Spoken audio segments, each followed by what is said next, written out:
উচিতটা ছিল এরকম, সুদ যারা দিচ্ছে তাদেরকে আমরা সেই সুদটাকে, তাদেরকে মানে ব্যক্তিকে নয়, এই কর্মটাকে, সুদ নেওয়া দেওয়া এই কর্মটাকে আমাদেরকে কি করতে হবে, খারাপ জানতে হবে এবং মানুষকে বুঝাতে হবে যেটা ঠিক নয়, এবং যারা নিচ্ছে তাদেরকেও। তা আমরা একতরফা হয়ে গেছি।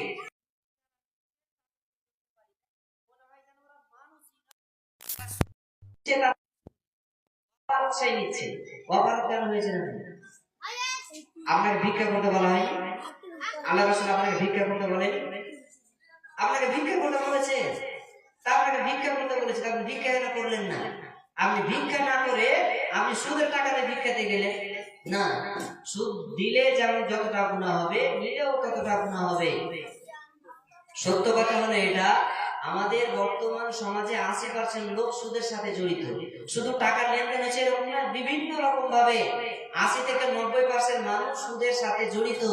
তো সুদের সাথে যদি জড়িত হয় তাহলে আপনার মা ধন ধ্বংস হবেই হবে, নিশ্চিত হবে।